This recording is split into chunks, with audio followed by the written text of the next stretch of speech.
Hi, this is Roger Moore, and you're listening to James Bond Radio. Oh, you know what time it is, Chris? It is the time for the very first Bond 25 special report. How long have we been waiting for some news? How long? Tell me how long it's been. Well, I think I've worn away so much. I'm just a skeleton that's been waiting for You've had no nutrients, have you, Chris? For ages. No. And this is it. This is it. All of a sudden, we've got some sustenance.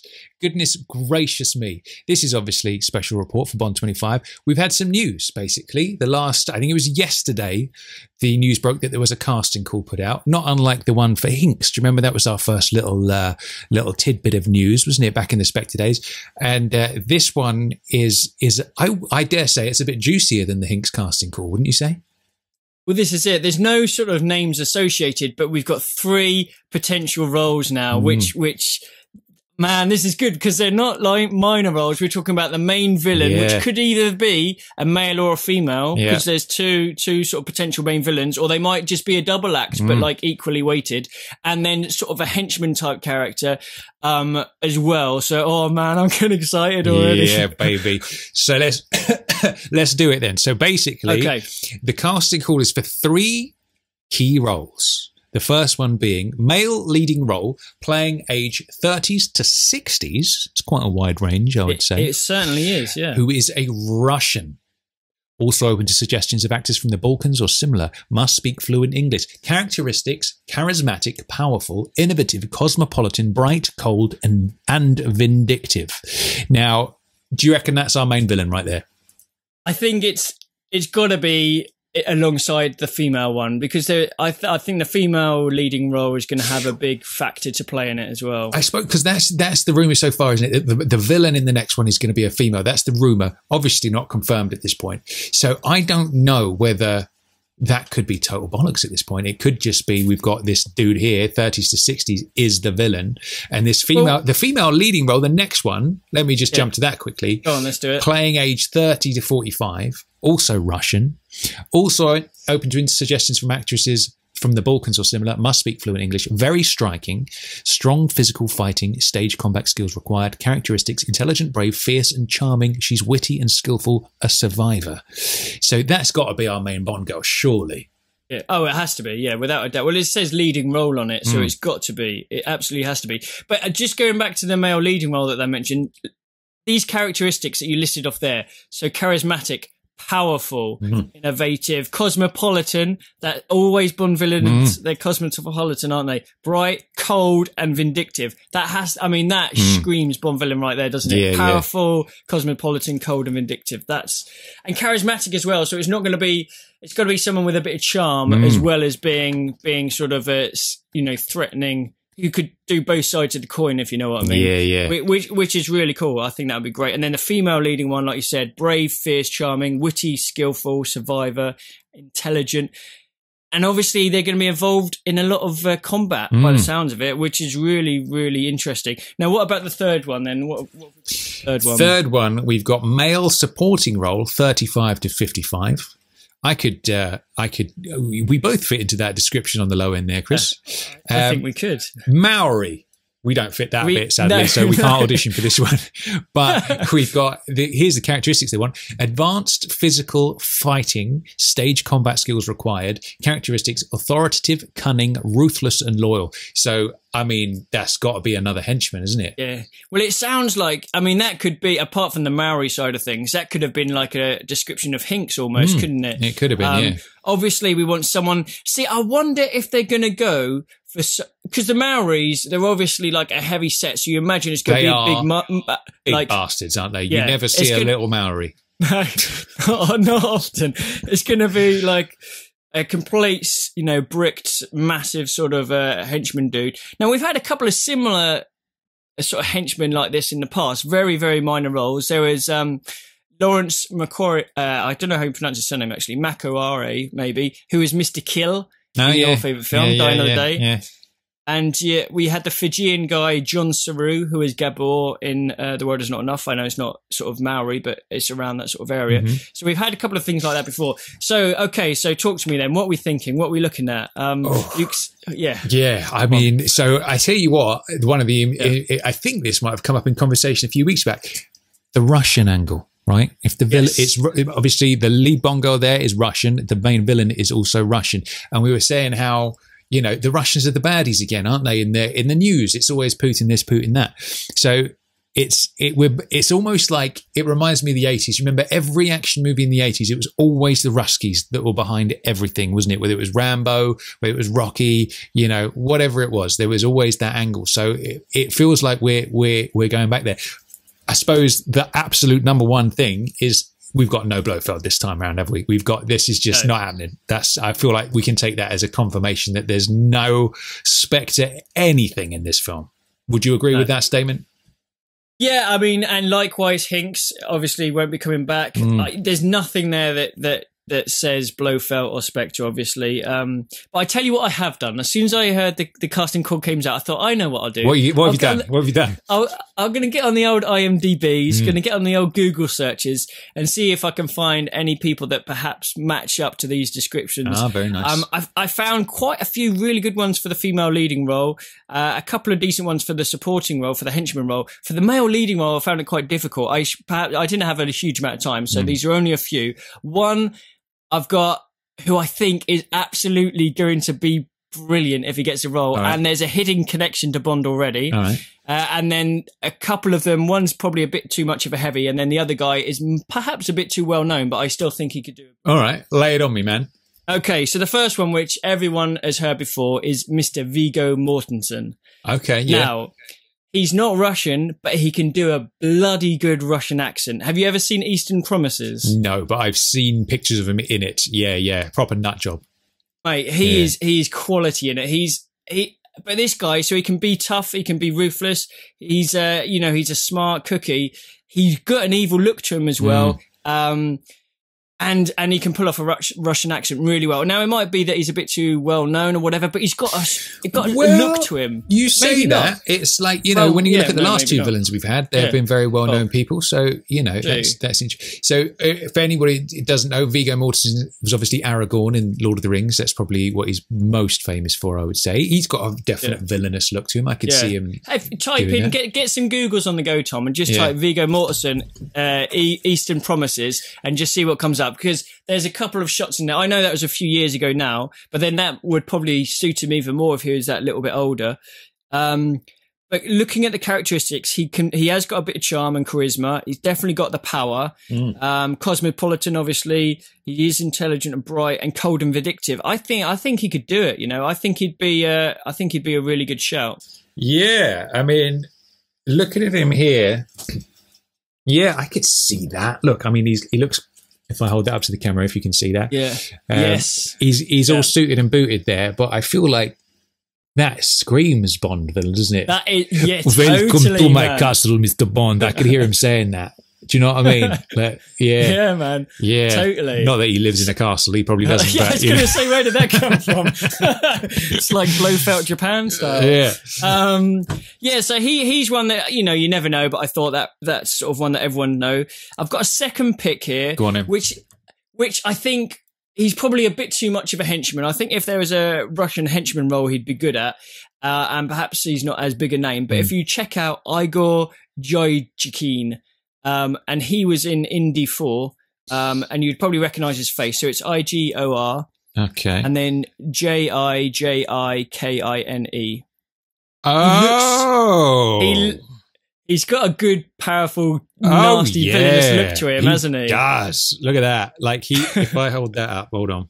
Yeah, let's have a look. Let's have a man. watches. I mean, look at that. That's like, he screams villain. I mean, especially in that one, screams villainous Russian, doesn't he? Completely, man. Yeah. Has he got an eye patch on in that one? Look at that. Oh yeah, look at that. That's proper old school Bond villain there. He is, isn't he? Yeah. So I don't know. Like, I think the majority of his roles have been maybe not leading villainous roles. I know he's definitely had a few, but I don't know if it's quite the caliber of your. recent villains, Christoph and everyone like that. So, but I mean, that's an interesting one. Looks wise, he'd be good. Now, shall I tell you in fact, I'll tell you one other person who I don't think he's got it, but he's an American actor who's working on a show called The Americans. Okay. Costa Ronin. Ronin. Which is a really wicked name, but for me, I think he's a bit too sort of subtle and not quite villainous enough looking. There we go. If I hold that up, if you can see that, let me just, so I can see what I'm doing. Yeah. He's almost a bit Max Denby-ish, isn't he? I'd give you that. Bit. Yeah. I mean, I've not seen The Americans actually, but obviously that's about deep level spying, isn't it? And stuff. Russians live in America undercover and all that kind of business. So I feel like they've got to be looking at shows like that as the pool of people, you know what I mean? You look at Sherlock for Spectre and stuff. I guess that's a solid shout.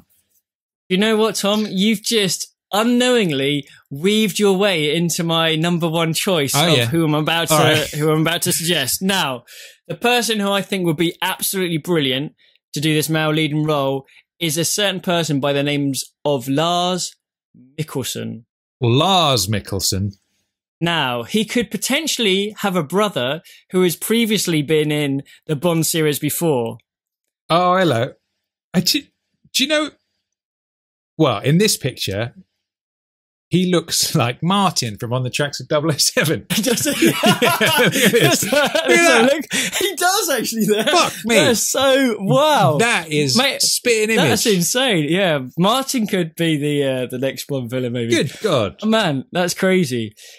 But if you skip through some of them, he played one of the villains in Sherlock, and he plays Vladimir Putin, funnily enough, in House of Cards, or basically someone who he bases Vladimir Putin on in House of Cards. Yeah. So he's got the Russian angle down. He's Danish, obviously, but he looks great. Yeah, he does look very villainous as well. I would love to see Mads was probably, for me, the greatest Bond villain of modern times. I think he was brilliant, he was so good. And I also think he's up there with even the classic ones. Like he's the bollocks as far as I'm concerned. So yeah, man. I mean, that dude, I could totally see him playing a villainous Russian. Look at that. Look, yes, completely, man. He's got it down. Yeah. And he's a quality actor as well. You know, he perhaps isn't imposing physically, but he can really do the sort of cold intelligence and the stare and the, being way cleverer than Bond and all that sort of thing. Well, and, notice it doesn't say anything about stage combat for the male leading role there. No. It does for the female leading role and the supporting role, but it doesn't. So, maybe he doesn't have to be a particularly active villain. He can be, stand at the back while the married fella jumps in and does the dirty work. Yeah. Exactly. Yeah. Did you have anyone the other thing we got to think of is these people that I'm looking at were either Russian or had played sort of Russians before. But obviously you can get American actors, you can get British actors, you can, not all of them can do it, but, you can get really good ones that can put on a Russian accent. So, we might call Connery out of retirement, see if he can do it.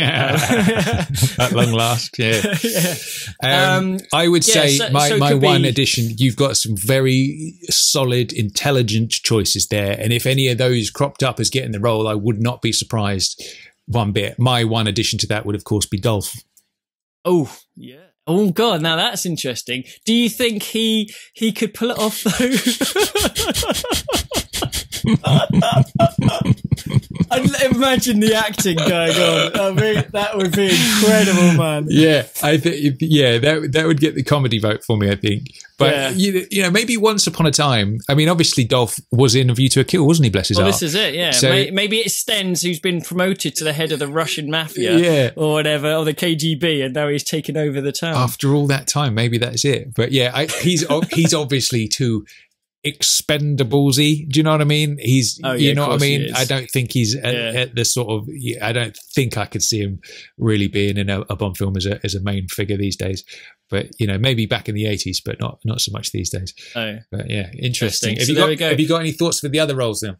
Yes, I'll come on to those very, very briefly. I'd say Viggo Mortensen, I don't know if he'd get it, but I think he'd do brilliant. But Lars Mikkelsen, I think, would be perfect for it. So that's who my choice is. But obviously we'll this was after, 10 minutes of doing a bit of Googling. So there's obviously probably a lot of more choices out there. Anyway, female leading roles, Tom. I did have a bit of fun doing this one. Okay. All right. I've got to get my Googles ready for this, mate. You've definitely got to get your Googles. Okay. So there's one that I think stands out above all others. All right. I've actually got 1, 2, 3, 4, 5. I've got 5 to choose from. And I'll leave my favourite until the end. So Okay. we'll go along. So obviously sort of Russian speaking, someone that can do a bit of combat would be good. So let's have a look at Alexa Davalos. All right. So it's Alexa and Davalos. Now she was actually born in France, but she can do a cracking sort of Eastern European accent. And she's got a good look to her, I think. Oh, I tell you what, she's got a definite sort of bit of femme fatale going on there, I think. Yeah, like totally. Let me just bring that round for the viewers. Oh, yeah, yes. I could see that. Yeah, I could see her almost being a bit on a toppy, or you know, or it's a bit of Fatima Blush type. That's exactly what the name I was struggling to find there. A bit of Fatima Blush. Yeah, I could see that. She's got a definite mysterious kind of look to her for sure. Yeah, all right, good, definitely. Good. What's she in? What have you seen her in? She's been in a few bits and pieces. She's been in quite a lot of American stuff, quite a bit of TV stuff. If you IMDb her, you get like she's pretty experienced. Yeah. I remember seeing her in a trailer for something. I was like, oh wow, who's that? And then I had to sort of check her out. But no, she's pretty cool. Okay, on to number 2. Now this second one might be a bit not evil looking enough, but see what you think. Her name is Nina Dobrev. I know Nina Dobrev.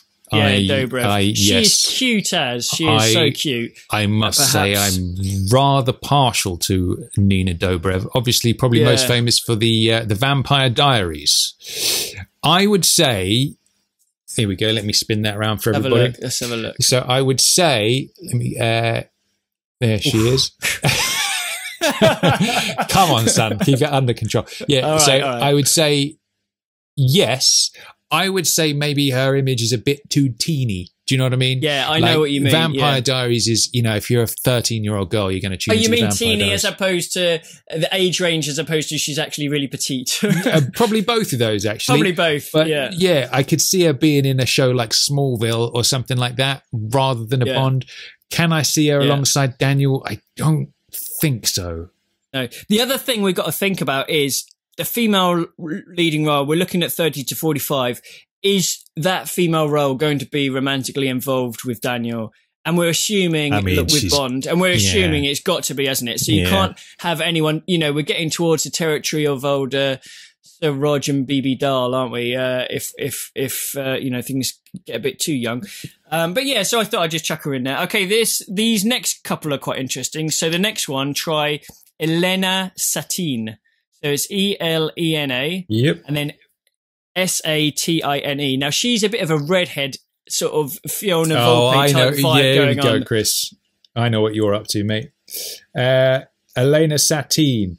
Oh yeah. Look at that. Yeah. Yeah. Now that, to me, that looks like a classic era Bond girl right there. I mean, that's class, that looks like Volpe / Helga Brand in the modern day, as far as I'm concerned. Totally. Yeah, have another look at that. Look at that. Can you just? Yeah, I could totally see that. Mate, she'd be cracking, wouldn't she? Yeah. She's definitely got the look for it as well. But yeah, I just saw that, and it's sometimes you look at someone and they just sort of jump out as in they'd be perfect for it. I haven't actually seen her in anything, but she is going to be like a decent actress. So she's one who I think could definitely be up there. All right, cool. Should we move on? Let's do it. Okay, I can see you're enjoying this, Tommy. Yeah, come on, hit me. So the next one, now this one is probably the one that I'm not as certain about, but let's try Svetlana Kodchenkova. So Svetlana. Sounds like a... I was going to say a French nail varnish. It sounds like a tennis player. It certainly does. Kodchenkova. There she is. All right, let's have a little butchers. That's the one.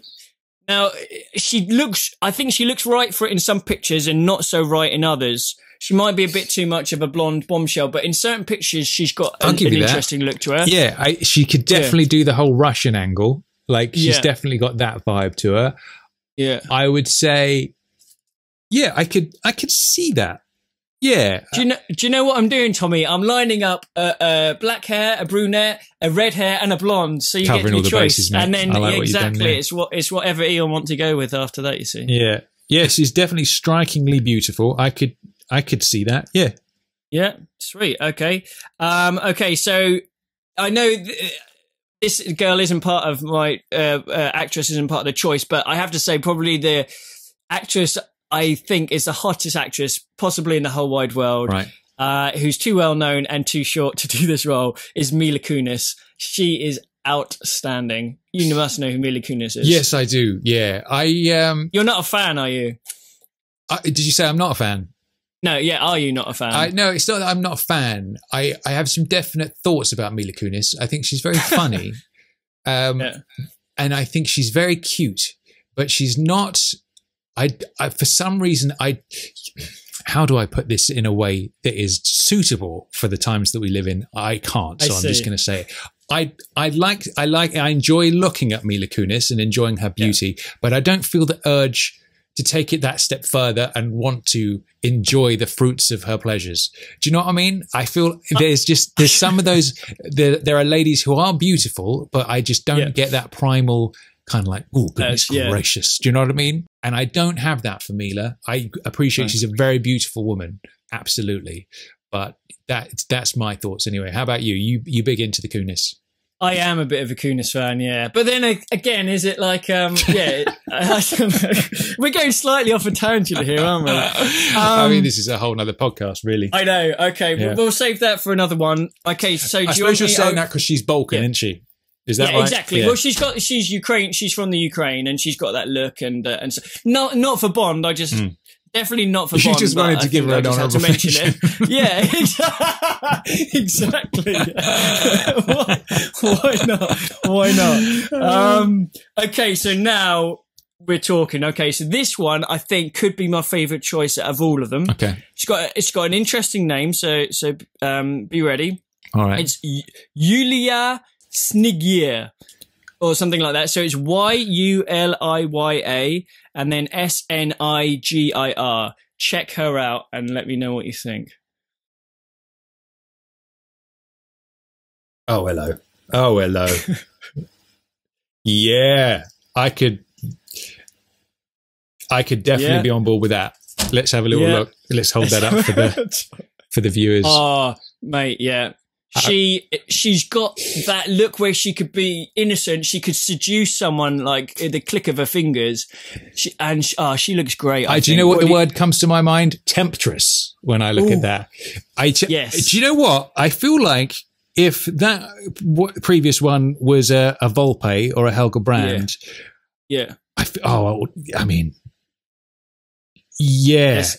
could almost be like not the character, but almost like a Domino kind of from the 60s kind of vibe, but naughty. Yeah. Like, she's a bad girl kind of thing. Oh, totally. And she's down with all the sort of combat and all the martial arts and weaponry and all that. If you look at her folders, there's photos. Forgive me, but there's a little GIF that I need to. Oh, is there? Oh, I haven't seen that. Play for everybody. Which is very Bond-like. Yes. I mean that works. She would definitely be a bad girl rather than she's not going to be a Miss Goodnight or something. She's gonna have a bit of naughtiness. Yeah, I think I'm on board with that choice, Chris. Do you want to take 5? Yeah. Just press pause on the podcast for a minute. I'll be back in a few minutes. Okay, so there we go. So I've tried to cover it all. I reckon. Okay, so what's your opinion on those? I think the Nina Dobrev is definitely not quite right for it, so we can cast her aside. So we've got Alexa Davalos, Elena Satin, Svetlana Kochenkova, and Yulia Snigier. I would say Yulia Snigier and the redhead one would be my two. And Elena Satin. Yeah, those two would be my choices. I think they both got very classic, almost 60s looks to them. Like I could see them almost being in a 60s Bond film in a strange way. No, I totally agree, and in fact, they're both my favourites. I think Yulia could just be probably my number one, but Elena right behind her, I think. So there we go. Two potentially great choices there.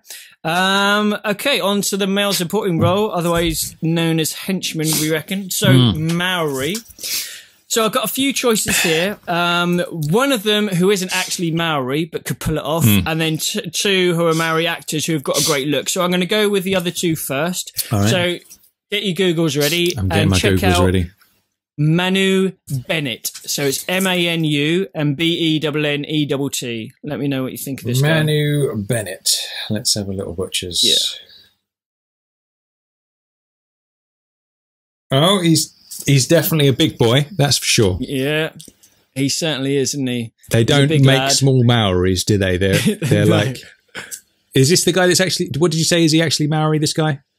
Yeah, he is. Yeah. Yeah, he's got that... I mean, totally. I don't know whether he looks a bit... I suppose it depends what they're going for. He's a bit clean cut in some of those pictures, but there are a few of them where I've seen him where he looks a bit more rough and ready, like sort of henchman type vibe going on. I think some of the stuff that he on those photos... He might be a bit too handsome. Yeah, there is that side to it as well, perhaps. For a henchman. I mean, look at this dude. I could see him like modelling underwear and stuff. Actually, do you know what I mean? Yeah, you're right. He probably is a bit too handsome, isn't he? Yeah. So, all right, let's cast him aside for now. Sorry, Manu. Check out this guy. This guy's definitely got a bit more of a henchman type look to him. Go on him. Try Antonio T. Maiahoa. So it's Antonio, and then space T-E, and then space M-A-I-O-H-A.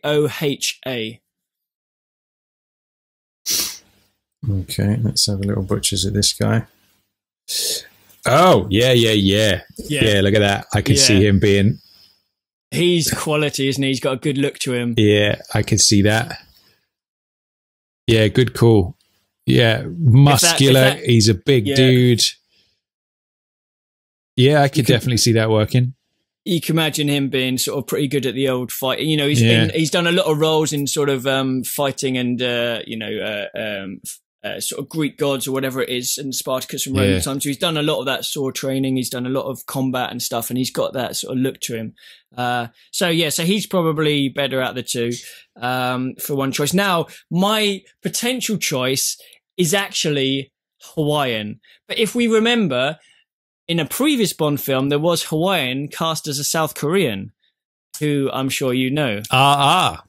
Indeed, Mr. Harold T. Carter. Now, this potential Hawaiian is a big old star, and he's a big old lad, and his name is Jason Momoa. Now, he's the Barbarian King or whatever his name is, isn't he? He's Khal Drogo in Game of Thrones, and he's done a fair few things. And this guy is massive, and he's got the look. He could definitely pull off the Maori look.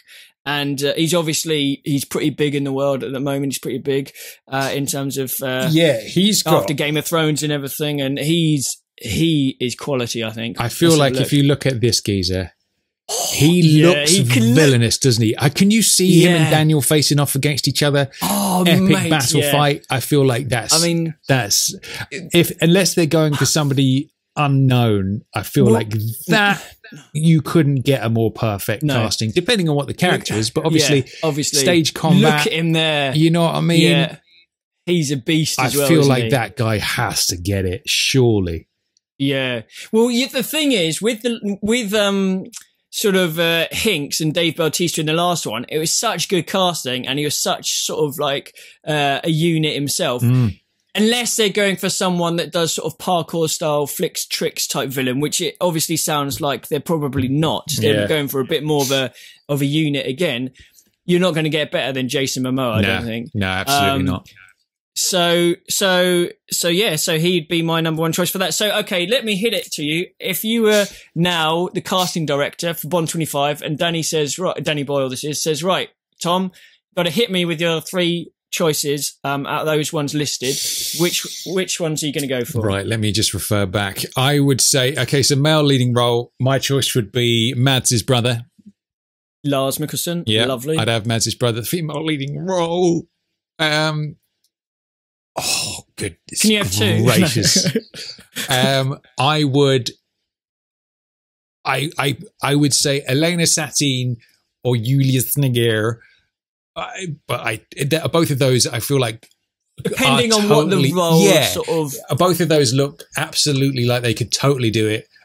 I would say, just because it awakens something inside me as a male, I would say Yulia gets the prize.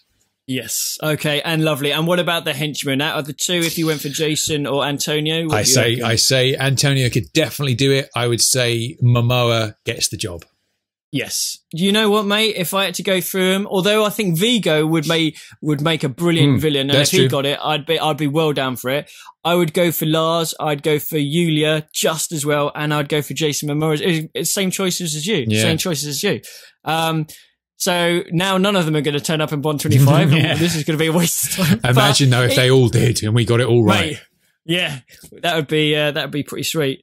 So there we go. We'll have to obviously see, but it's a bit of fun, isn't it? Do a bit of research, see who might be suitable and stuff. And like I said, all these sort of accents anyone could do, so they don't have to really be there. But if you can have a bit of authenticity, like although Lars is Danish, so good at the Russian accent, obviously the female leads we looked at there was sort of Russian or Eastern European, and Jason Momoa is Hawaiian, but he could definitely pull it off as well, I think. Yeah. I mean, it's not a million miles away from, it's in the Pacific, isn't it? Do you know what I mean? It's like that side of the world is they tend to have that look, don't they? So yeah, it's not a million miles away from it.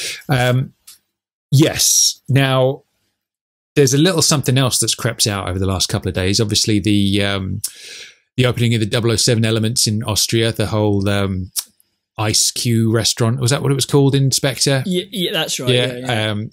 That it was called that. No. It was called that. But, oh yeah, sorry, yeah. But obviously, Inspector. It was the clinic. What was it? The clinic. Bollocks. Anyway, whatever it was, you know what I'm talking about. Looks like Majesty's up on the mountain, right? Chris Corbould was there for the opening of 007 Elements, right? And they spoke to him and said, "Here, you're working on Bond 25, aren't you?" Hoffler Clinic. There it is. Thank you very much. Right. Anyway, they're talking to Corbould at the Hoffler Clinic at 007 Elements, and they said, "Here, you're working on Bond 25, aren't you?" And he said this. It's very exciting. I'm not going to talk about it, but I can't remember being so excited about going on to a Bond. It's going to be very, very special. Now, that tells me that we're dealing with something a little bit unusual in Bond 25, because you wouldn't say that unless there was some feature in that film that was going to be different from what we're used to. Do you know what I mean?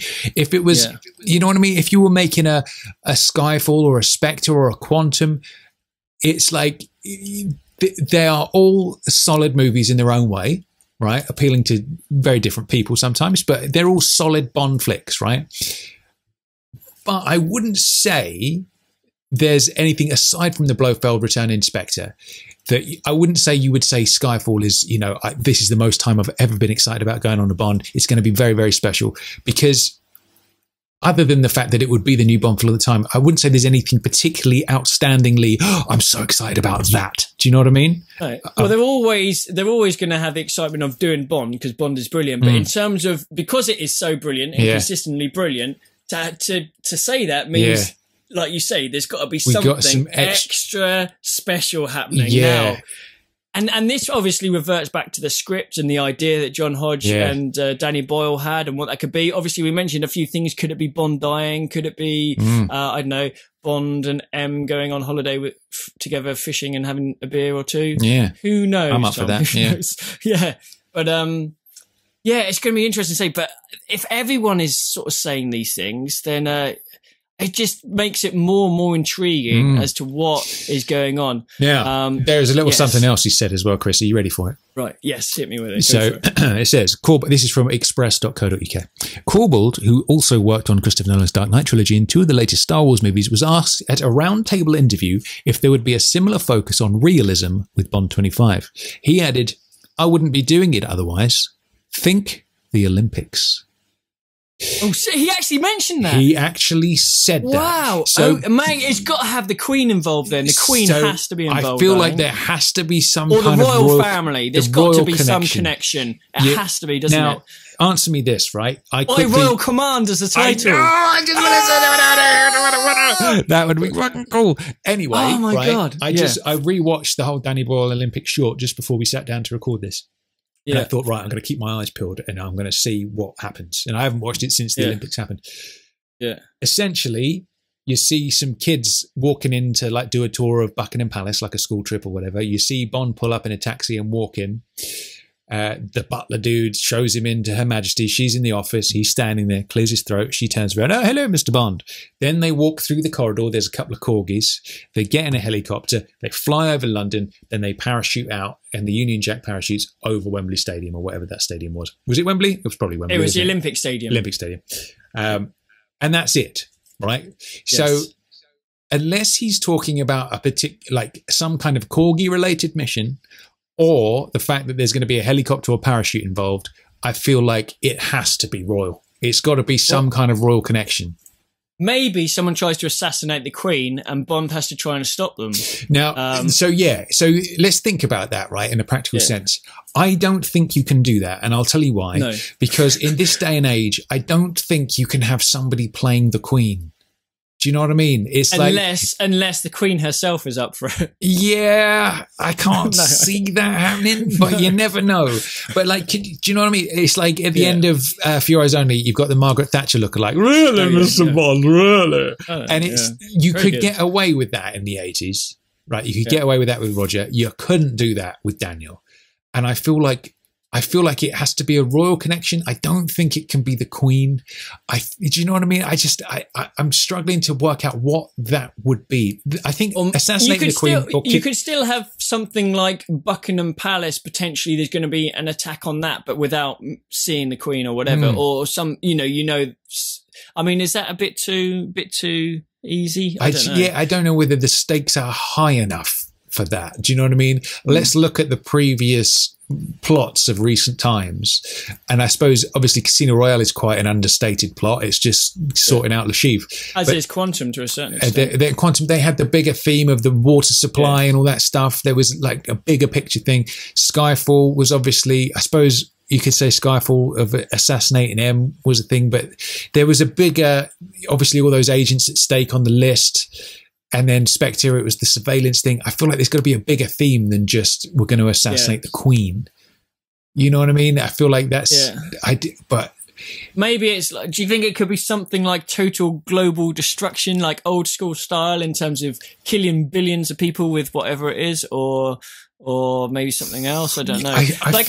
I feel like watching the Danny Boyle short again, there is no thing in there, I don't think, that when he says think the Olympics, like we had a monster helicopter stunt in the last film, so it's that's just not it has to be a royal thing because there's nothing else really in it. It's just Bond picking up the Queen. I've got the perfect way to try and assassinate the Queen as well. Apologies, Wills and Harry, if you're listening, but you know how Warhead 2000 AD, they came up with the idea, this is going to be the potential rewrite, Never Say Never Again, the next sort of Thunderball remake type thing. They were going to have robotic sharks with explosive that swim the sewers of New York.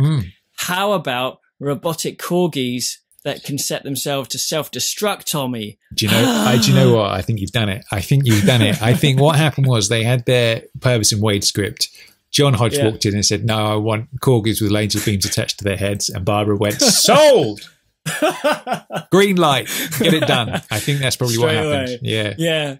But on a serious note, I think there's got to be a royal connection. I think by royal command, if there is, that would be an amazing title. It's just been waiting to be used, isn't it? It's such a good title. Yeah. And that is a big thing, isn't it? Having the royals involved somehow, royalty involved somehow. It's massive. It's not been done before, and that could definitely be one of the unique ideas, so to speak, that they've come up with. And the fact it does relate to that Olympics thing, then, it's got to be something along those lines, isn't it? Yeah, absolutely. Oh, it's getting me excited. Do you know what? Above all else, right, one thing that we have to remember as Bond fans is that the lead up to a new Bond like this, I mean, we're just over a year away now, right? A year and 2 months. A year and 3 months, sorry. the lead up to a Bond film is such a magical time. And this is our first Bond 25 special report. And there will come a time when it's all over. We've come out the other side of Bond 25. Daniel's finally hung up his water, and we look back on these special reports and we're like, remember when we didn't know anything? Do you remember when we didn't know and we were speculating, and now we know? Yeah. And we're in this magical time now. And what we all must remember, and I know obviously Great Britain is reeling from England's defeat in the World Cup, which I caused because I watched the match, unfortunately. I didn't watch any others. My fault. But this is even better than the World Cup. It really is. I don't care if you're a massive football fan. Obviously, I'm not. But this is even better, right? Because these happen once in a blue moon these days, these movies. There's one coming. We've got a banging team behind this movie. And I think we all have to just enjoy every moment of it and don't wish the time away. Like, let that excitement build and just relish every second of it. And when you go down these little rabbit holes of speculation like we all do, like, just enjoy all of that and just really soak it up for the next year and a bit, man, because it's before we know it, we're going to be sitting down to watch that film and we're going to be really excited, and we might come out of it loving it. We might come out of it being like, it wasn't quite what I wanted, or whatever the end result is. Across the board, that magical time of the lead up to a new Bond is, for me, I think, the most special part. This is day one of like just the nuggets that we're going to get, the excitement we're going to get, the chill factor that we're going to have. Yeah. This is the start, Tommy. We've been waiting for it, but this is the start. You know, we've had a little bit, obviously we had the Danny Boyle thing and everything, which is great, but there's been such a gap for a bit of time, and now things are starting to happen. We know that the script is obviously well developed and stuff. That's got to be on the way if they've got the cut, you know, the idea of the characters pretty solid, so that's great.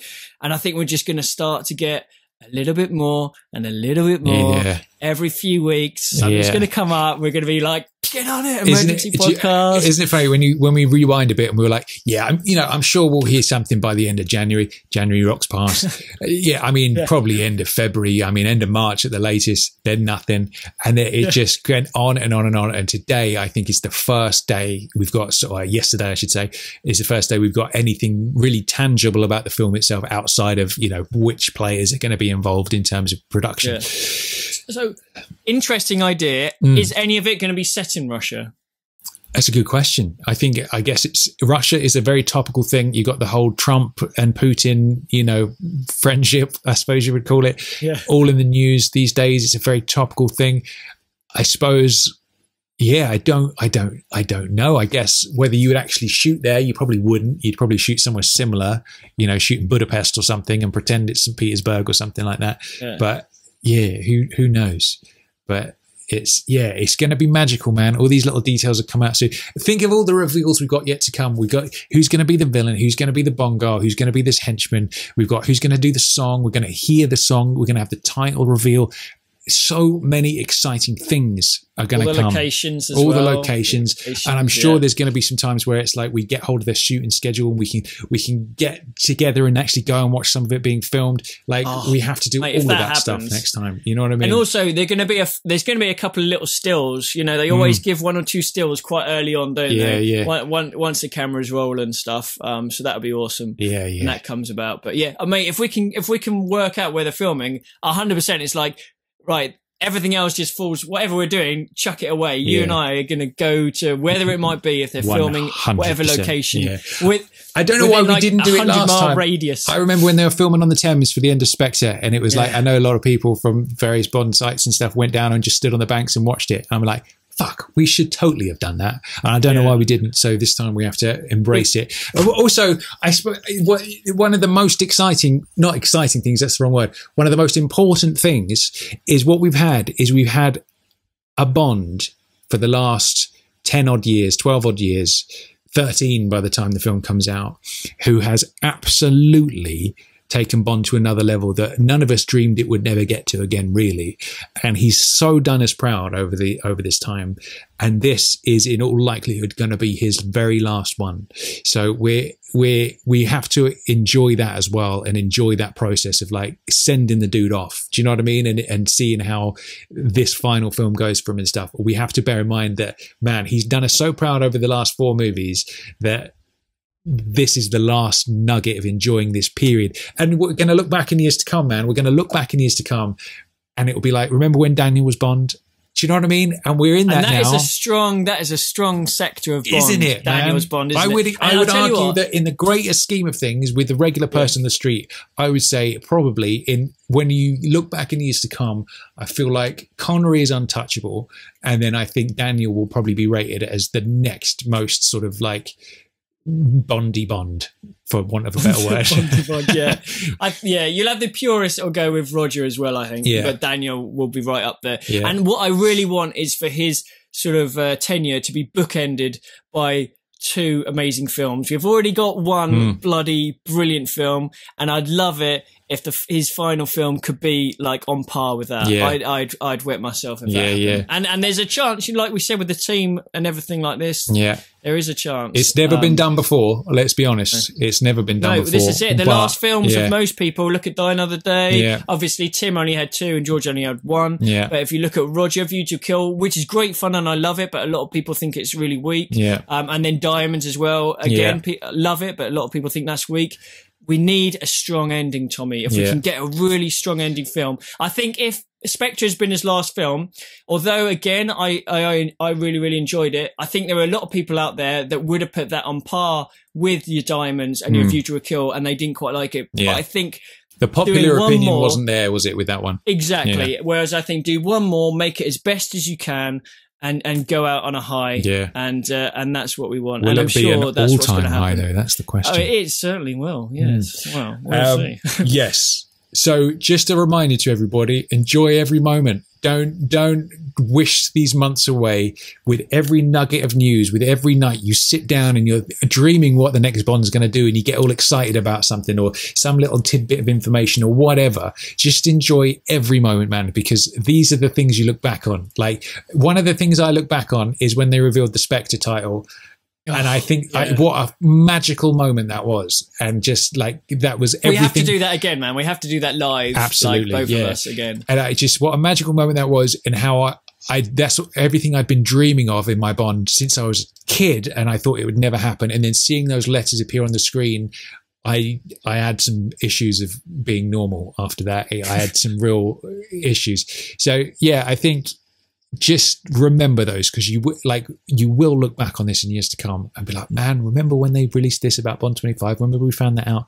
And it's gonna, that's how life should be, man. Remembering those kind of moments instead of the shitty times. I think that's the key thing. Right. Yeah, well, 100%. As Bond fans, that's what you should do, isn't it? 100%. If you don't like something, don't watch it. And you're not really a fan. If you like something, enjoy it. Breathe it in. Absolutely. And make the most of it, which is what we're going to do. 100%. Absolutely. Yeah. All right. So there it is. Bond 25 special. I feel a little bit burned out. You get so excited and you let it all out and you're like, suddenly you're a bit drained. Like, yeah. I need to go and have a little lie down. Yeah. So are you going to lie down with Elena or Yulia? Oh, God. That's a question. I think it's got to be Yulia, but I suppose if you've already got your grubby mitts on Yulia, then it was your suggestion after all. I had a wash today. Yes. So I'm going to go have a lie down. You're probably going to do the same. Yes. And yes. So Bond 25 special report number 1, the beginning of the journey. There it is. And all the JBR family are along with us for the ride. So here's to many more special reports. Here's to Bond 25. Here's to the next year and a bit, waiting for it to come out. Cannot wait, mate. Cannot wait. All right. Well, we've got, what is it today? It's Wednesday. We've got Man with the Golden Gun on Friday, Music of Bond. Yeah. And then next week we have a little something special, which we're keeping in the reserves for you.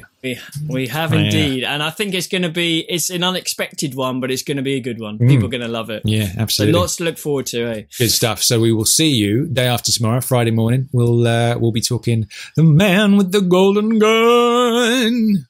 Will he get it done though, Chris? That's the question. I don't know. We'll have to see, I think. I've heard he'll shoot anyone. Really? Yeah, with his golden gun. Okay. Anyway. Who is he going to bang? That's the real big question. But there we go. All right, everybody. We'll see you soon. Nice Take it easy. All right. Take care, everyone. Bye.